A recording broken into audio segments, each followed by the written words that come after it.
بسم الله الرحمن الرحیم. د یو نوي پروګرام سره زه یم سید کبیر شاه. درنو کتونکو، خبره به کوو د افغانستان او د پاکستان ترمنځ چې کم تاوتریخوالی روان و، اوس پکې نوي اپډیټ څه دي، که هغه د افغان کډوال حوالې سره یا د افغانستان حوالې سره دي. په دې ټوله څه خبرو کولو دپاره موږ سره صحافي کامل شاه صاحب موجود دی. کامل صاحب، ننني پروګرام کې تاسو ته هرکلی وایو. مننه دي.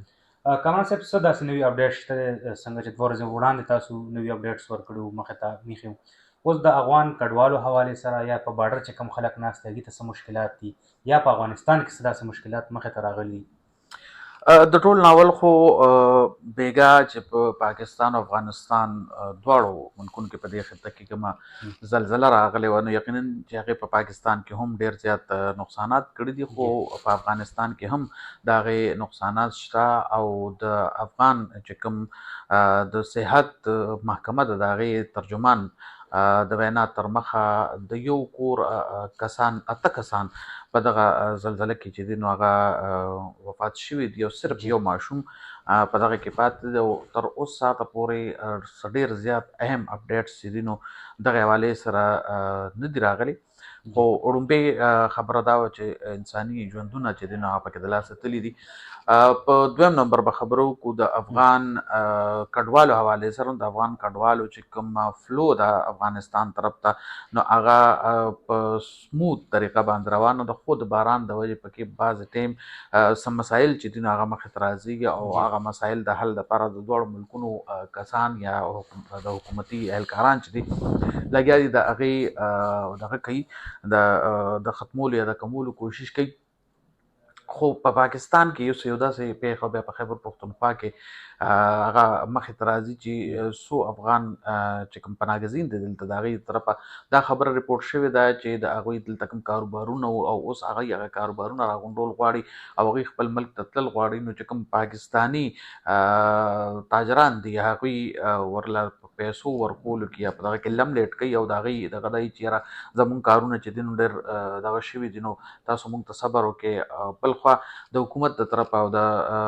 ادارو د طرفه یا د پولیس د طرفه دغه زور دی چې دغه افغان مهاجرین چې دي نو زر تر زره خپل ملک ته چې دي نو ولېږلي شي. نو په دغه کشمکش کې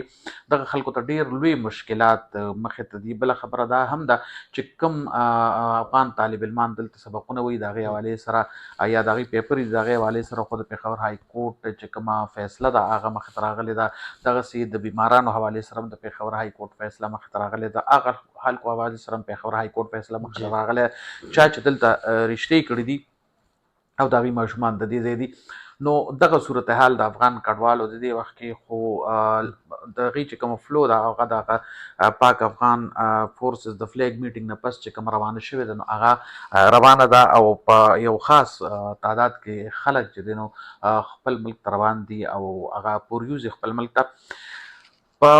افغانستان او پاکستان چې کومه پوله ده یا بارډر دی، په دې باندې چې کوم ټینشن جوړ شوی د دواړو ملکونو د طرفه د هغې حوالې سره پروژه کې چې کوم صورتحال و نو د سعودي او ترکي او دغسې د نورو د قطر په شمول د نورو ملکونو په وینا باندې او د هغوی په درخواست باندې د پاکستان او افغانستان ترمنځ د دغه جنګ چې کوم و هغه ودرولی شوي و د څه وخت لپاره. خو هغه بیا د دواړو ملکونو د طرفه او خصوصا د افغانستان د طرفه چې به کوم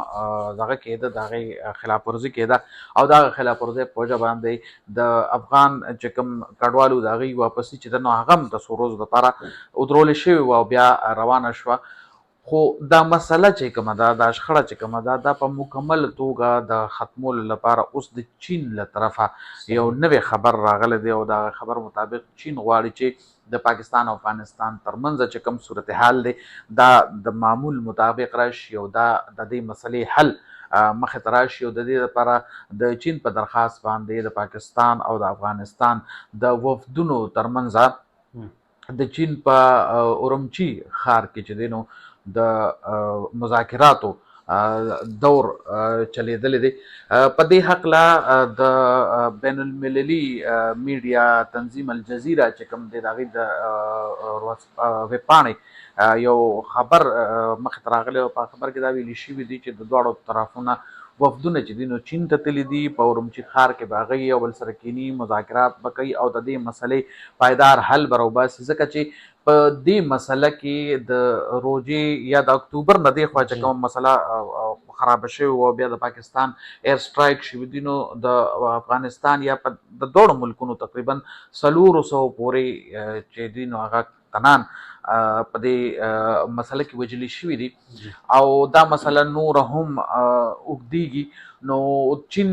پاکستان سره هم بارډر لري او افغانستان سره هم په ځایونو کې بارډر لري او د چین دا دغه د چیرې پاکستان او د افغانستان ترمنځ دا مسله حل شي، ځکه چې پاکستان کې هم د چین یو ډېر لوی میگا پروجیکټ چې د سی پیک په حق باندې یا د هغې په نوم باندې بلل کېږي، دغسې هغوی چې دی نو افغانستان هم په دغه کې شامل کړی دی. په افغانستان کې هم د چین چې کوم ترقیاتي کارونه دي یا د هغې سره کوم معاهدې دي نو هغه برابر شروع دي او چین د افغانستان په ډېرو څیزونو کې مرسته کوي. نو چین غواړي چې یاره دا دواړه ملکونه په خپلو کې د جنګ جګړې ختمې کړي او خپل مطالبات یو بل ته مخې ته کېږدي. په دې هکله د پاکستان چې کومه مطالبه ده نو هغه واضحه مطالبه ده او هغه دا ده چې یاره په افغانستان کې چې کوم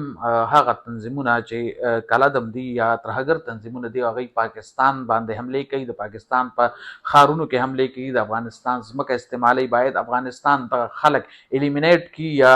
دغه خلک د دې دغه نه منې کړي او کوم منې کولی نشي نو بیا د هغې خلاف اپریشن وکړي او که دوی اپریشن نه کوي د دغه خلکو خلاف نو بیا موږ ته دا حق حاصل دی چې موږ به اپریشن کوو، موږ به ایر سټرایک کوو او موږ به د دغه ترهګرو چې کوم کیمپونه دي هغه په نښه کوو.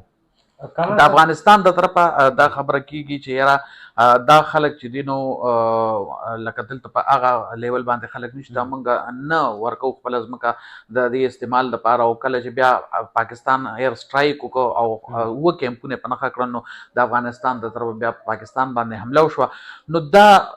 کنفیوژنز دي څه دغه دي پاکستان د طرفه خو واضح دي خو د هغوی موقف څه بل شان دی او هغوی وایي چې یاره موږ مذاکرات که کوو نو هغه په دې بنیاد باندې کوو چې هغه مذاکرات چې دی پایدار وي او ذمه دار مذاکرات وي او ذمه دار خلک او هغوی دا هم وایي چې یاره موږ که دغه خلک ونیسو تاسو ته یې درکړو نو تاسو ورسره چې څه کوئ. پاکستان دا موقف دی چې موږ ته یې مه راپرېږدئ همدغلته دې وي، موږ ته یې وساتئ خو تاسو یې سنبال کړئ. نو اوس په دغه شخړه باندې او په دغه مسلو باندې به د چین په دغه کې چې کوم مذاکرات دي هغه به کېږي او د پاکستان چې کوم د خارجه وزارت بیان دی هغه دا هم په ډاګه کړی دی چې یاره پاکستان به د خپل مطالباتو نه یو انچ هم نه رسټو کېږي، ځکه چې دا د پاکستان د سالمیت سوال دی او پاکستان په هیڅ قیمت د خپل ملک د خپل چې کوم وګړي دي ولسي وګړي دي د هغې دغه نه کول غواړي او د هغې ته نقصان رسېدو خلاف دي او خپل مطالبات په دغه کوي. بل خوا د افغانستان د طرفه هم دا ویلي شوي دي چې هغوی هم مذاکرات غواړي او هغوی هم د دې مسلې پایدار حل غواړي د ذمهدارۍ سره. نو لا دې وکړي چې د دواړو ملکونو د طرفه چې کوم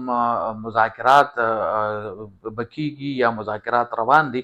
په دغه مذاکراتو کې یو ښه پیشرفت مخې ته راشي، یو ښه حل یا هواري یې مخې ته راشي او دا شخړه د تل عمر دپاره ختمه شي. دواړه ګاونډي هېوادونه چې د یو بل سره په ښه طریقه باندې تعلقات مخ په وړاندې بوځي، ځکه چې د پاکستان او د افغانستان ترمنځ خصوصا په خیبر پښتونخوا او په بلوچستان کې چې کوم پښتانه دي د دوی دود دستور د دوی رواج د دوی هر څه ایون ژبه د افغانستان او پاکستان د دغه خلکو د پښتنو یو ده، د دې هر څه یو دی. او بل خبره دا ده چې د افغانستان سره د پاکستان او پاکستان سره د افغانستان په ډیرو دغه کې شراکتونه وو، ډیر قدرونه یې مشترک وو، کاروبار و دغلته یو بل سره راشه درشه وه. نو هغه ټول څیزونه بند شوي دي او هغه ټول څیزونه بندېدو سره یقینا که پاکستان ته نقصان دی نو افغانستان ته هم د هغې نه ډیر زیات نقصان مخې ته راځي. بله خبره دا ده چې دا د افغانستان دپاره په بین المللي نړۍ کې یو په ورورولۍ کې د یوازیوالي یو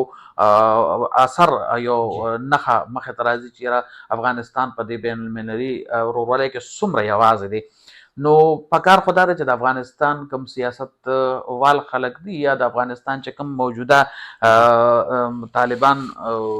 حکومت دی نو هغوی ته هم پکار دي چې د ښه سفارت او سیاست نه کار واخلي او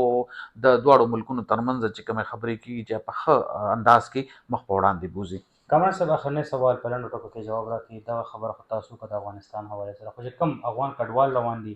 دا وخت موږ ګورو چې د باران موسم دی، بارانونه وریږي په بارډر باندې د هغه غیر قانوني افغانان چې کوم خپل وطن ته واپسي کړي لګیا دی په بارډر باندې ناست دي باران هغې دپاره د پاکستان یا صوبایي چې کوم حکومت دی هغه څه انتظامات کړي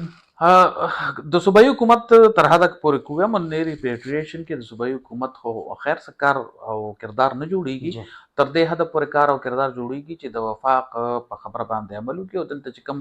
غیر قانوني مقیم افغان پناهګزین دي د هغوی لکه د انخلا ممکنه جوړه کړي بیا په بارډر باندې د هغوی دپاره چې دی نو د یو ان ایچ سی آر د طرفه هم اقدامات کیږي، د پاکستان وفاقي حکومت د طرفه هم د هغوی دپاره اقدامات شوي دي. موږ وکتل کامان صاحب چې شاپرې ورکړي دي او هغې د ځان د پاسه اچولي لکه ته به وایې کان چېرته په غلا باندې بارډر کراس کړي لګیا دی نو